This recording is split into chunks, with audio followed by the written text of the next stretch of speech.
नमस्कार, आप देख रहे हैं एनडीटीवी इंडिया और एनडीटीवी के डेटा सेंटर में हम मौजूद हैं और आज हम बात करेंगे कांग्रेस के अमेठी किले की, कांग्रेस के रायबरेली किले की। और ये सवाल अहम हो जाता है आज के इस कार्यक्रम में, क्या कांग्रेस अपना अमेठी वाला किला वापस जीत पाएगी और जो कांग्रेस का कमजोर किला है रायबरेली, क्या उसे वो बचा पाएगी। और ये सवाल हम क्यों पूछ रहे हैं? हम इसलिए पूछ रहे हैं क्योंकि अमेठी के लिए नामांकन भरने की तारीख, रायबरेली के नामांकन भरने की तारीख कल है, आखिरी तारीख आपको बताएं।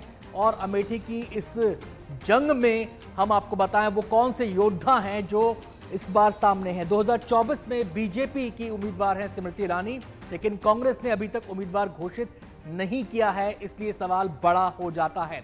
वहीं अगर बात करें हम रायबरेली की, तो रायबरेली की 2024 की जंग में बीजेपी के उम्मीदवार हैं दिनेश प्रताप सिंह, जबकि कांग्रेस ने अभी तक उम्मीदवार घोषित नहीं किया है। आपको ध्यान रखना चाहिए कि जयराम रमेश ने कहा था कि 24 से 30 घंटे में उम्मीदवारी का ऐलान हो जाएगा, लेकिन अभी तक उम्मीदवारी का ऐलान नहीं हुआ है। तो ये तो बात हुई उन योद्धाओं की जो इस जंग में आमने सामने होंगे।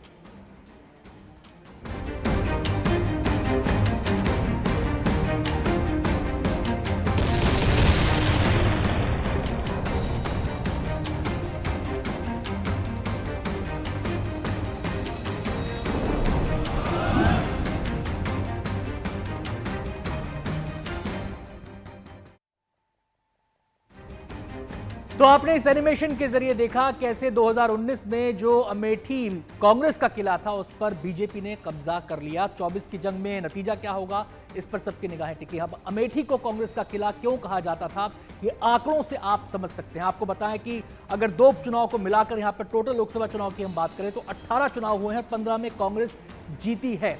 ये बात, ये जो नंबर है, ये बताता है कि क्यों अमेठी को किला कहा जाता रहा है कांग्रेस का। इसके अलावा हम आपको बताएं कि कैसे यहां पर समीकरण बदले हैं। अगर राहुल गांधी की हम बात करें, 2019 में उन्हें चुनाव में हार का सामना करना पड़ा। हराया किसने? स्मृति ईरानी ने। और इस हार की वजह से उन्हें अमेठी से वायनाड का रास्ता पकड़ना पड़ा। वायनाड से वो इस बार भी उम्मीदवार हैं, वहां पर चुनाव हो चुका है। अमेठी पर निगाहें टिकी हैं, उम्मीदवारी किसकी होगी, बड़ा सवाल यह है। और इन्हीं तमाम पहलुओं पर हम बातचीत करने के लिए आज मौजूद हैं अपने कार्यक्रम में। दो खास मेहमान हमारे साथ जुड़े हुए हैं। सबसे पहले मेहमानों से हम आपका परिचय करा दें। हमारे साथ इस समय हमारे वरिष्ठ सहयोगी मनोरंजन भारती हैं। मनोरंजन, बहुत बहुत स्वागत है आपका। अमिताभ जी हमारे साथ मौजूद हैं, राजनीतिक विश्लेषक। बहुत बहुत स्वागत है अमिताभ जी आपका। मेरा पहला सवाल अमिताभ जी आपसे ही है। पिछली बार ये किला ढह गया था, 24 को लेकर निगाहें टिकी है। सवाल यह है कि अपना किला क्या कांग्रेस ये वापस ले पाएगी? इस लड़ाई में पलड़ा किसका भारी दिखता है? देखिए, अगर अमेठी की बात करें तो वहाँ पर जो किला है वो ढह चुका है 2019 में, और इस बार भी ऐसा लगता नहीं है क्योंकि कैंडिडेट अभी तक अनाउंस नहीं हुआ है कांग्रेस पार्टी का। और स्मृति ईरानी ने वहाँ पिछले 5 सालों में काफ़ी काम किया है, बहुत सारी जो योजनाएं हैं प्रधानमंत्री की, उसका वहाँ पर अच्छा इम्प्लीमेंटेशन हुआ है। और जिस तरह से कांग्रेस पार्टी या गांधी परिवार अपना कैंडिडेट अनाउंस करने में वहाँ पर झिझक रही है, उस तरह से first mover advantage Smriti Irani या भाजपा को है वहाँ पर, क्योंकि उनका नाम तो काफ़ी पहले वहाँ पर घोषित किया जा चुका था जी। अब जैसे आप दिखा रहे हैं कि लगभग 70% से वोट परसेंट अमेठी में कांग्रेस का 44% गिर गया।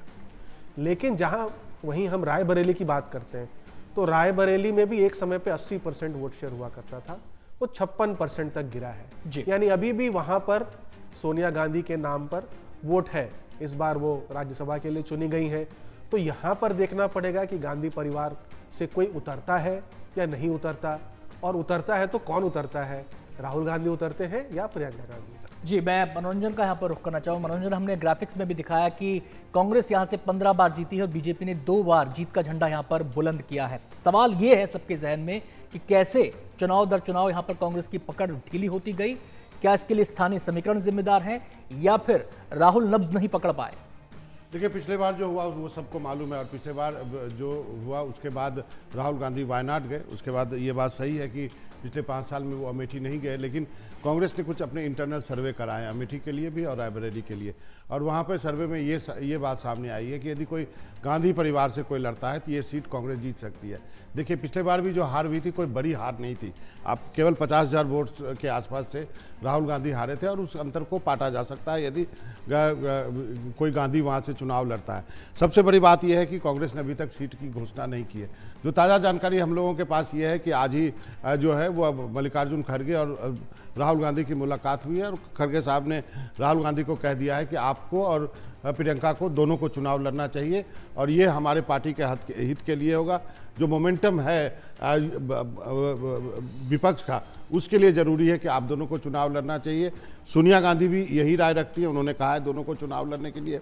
मेरी जानकारी के अनुसार जो कल नामांकन होगा जिसमें कि राहुल, प्रियंका और सोनिया गांधी वो सभी लखनऊ जा रहे हैं और वहाँ से रायबरेली अमेठी जाएंगे। चलिए, सबकी निगाहें रहेंगी। अमेठी की बात तुमने शुरुआत में कर ली है, बात जरा कर लेते हैं रायबरेली की।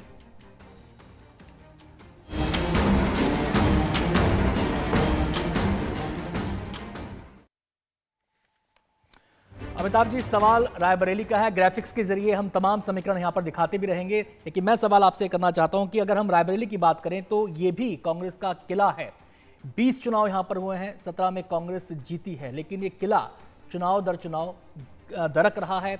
वोट परसेंटेज के हिसाब से इसको देखें तो तस्वीर समझ में आती है। इस बार क्या सूरत हाल आप देखते हैं? देखिए, इस बार अगर गांधी परिवार से कोई नहीं लड़ता है तो क्योंकि यहाँ भी वोट परसेंटेज काफ़ी गिर रहा है, 80% से 56% लगभग हो चुका है जैसा आप दिखा रहे हैं, तो यहाँ भी सेंध बीजेपी मार सकती है। एक बात जो बहुत इंपॉर्टेंट है समझना अमेठी और रायबरेली दोनों में, कि समाजवादी पार्टी इन दोनों सीटों पर अपना कैंडिडेट कई चुनावों से नहीं खड़ा करती, तो उसका भी फायदा जो है वो कांग्रेस पार्टी को यहाँ पर मिलता है। और बाबा बात कर रहे हैं सर्वे की, तो इन्हें 2019 का भी सर्वे याद दिला दो। उस समय कांग्रेस का इंटरनल सर्वे 183 सीटें कह रहा था कांग्रेस पार्टी के लिए।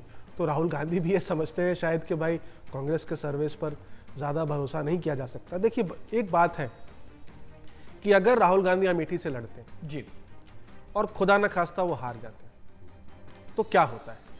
देखिए, स्मृति ईरानी को यहाँ पे मैं बेलिटिल नहीं कर रहा हूँ, वो बहुत उन्होंने अचीव किया अपने लाइफ में और आज महिलाओं में एक बहुत बड़ी नेत्री हैं भारत में, लेकिन आज भी वो टॉप 10 लीडर्स में नहीं है भाजपा में।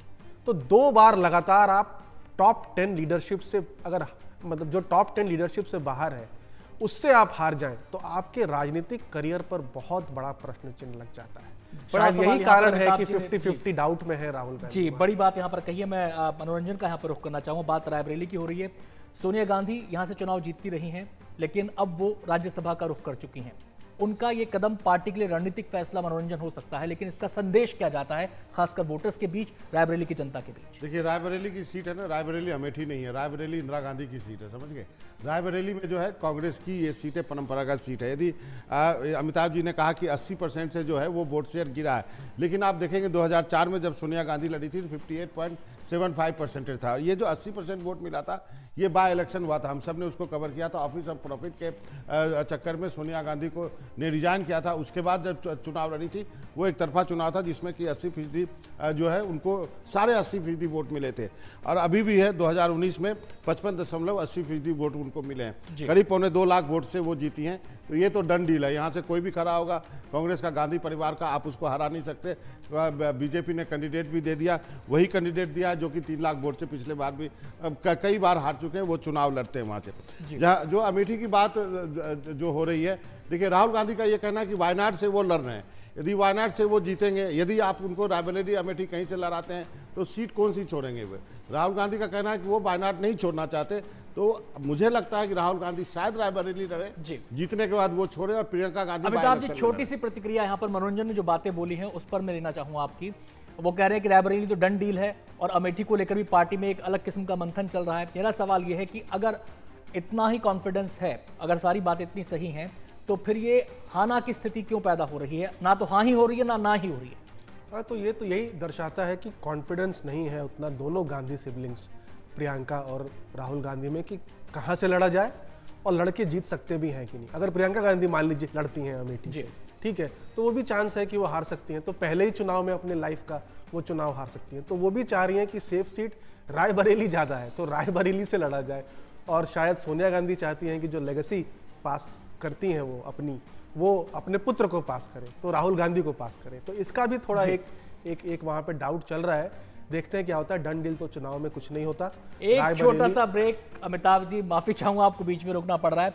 मनोरंजन से भी हमारी बातचीत जारी है, अमिताभ जी से भी बातचीत जारी है। एक छोटा सा ब्रेक यहाँ पे लेंगे, जल्द लौटते हैं। आप देखते रहिए एनडीटीवी इंडिया।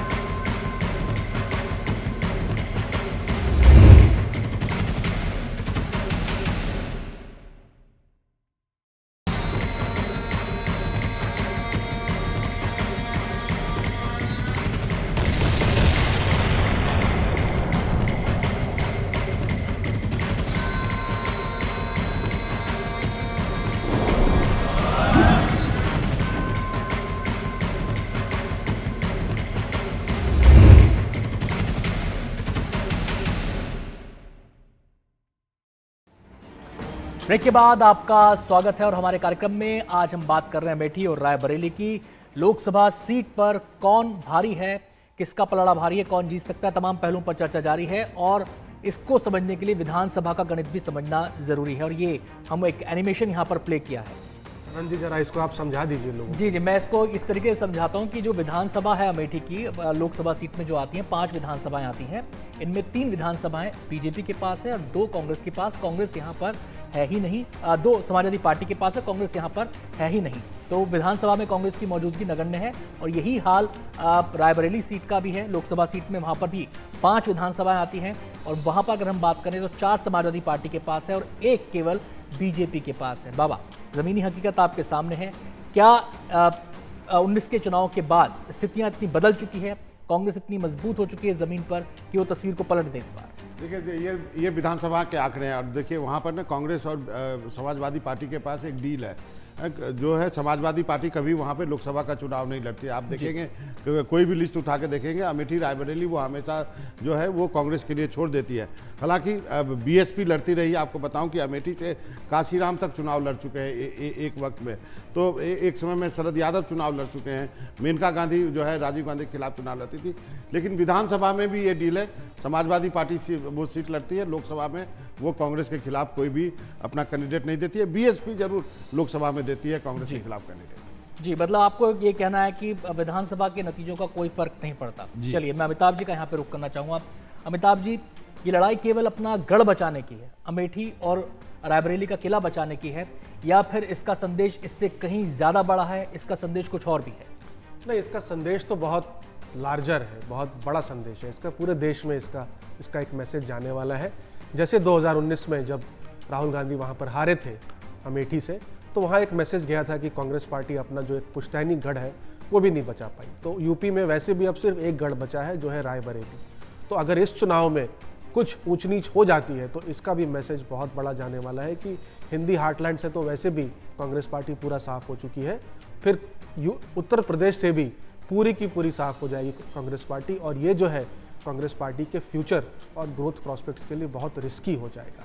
इसलिए चुनाव बहुत इंपॉर्टेंट है, अपनी लेगेसी को बचाने के लिए भी है जी। और अमेठी और रायबरेली, चाहे हम कुछ भी बात कर लें, आज भी कोई मॉडल कॉन्स्टिट्यूंसीज नहीं है। जैसे शरद पवार ने बारामती को डेवलप किया है, ऐसा कोई खास वहाँ पर विकास नहीं हुआ है, जो भी एक कारण था कि 2019 में राहुल गांधी की वहाँ से हार हुई। मनोरंजन, एक छोटा सा कमेंट आपका चलते चलते। ये निश्चित रूप से राहुल गांधी और प्रियंका गांधी को यहाँ से लड़ना पड़ेगा और राहुल गांधी तो खासकर लड़ रहे हैं, जो मेरी जानकारी है वो रायबरेली लड़ेंगे। अमेठी ये कहना अभी जल्दीबाजी होगी, लेकिन राहुल गांधी लड़ेंगे। और कांग्रेस की तरफ से कांग्रेस अध्यक्ष मल्लिकार्जुन खड़गे चाहते हैं कि दोनों लड़ें।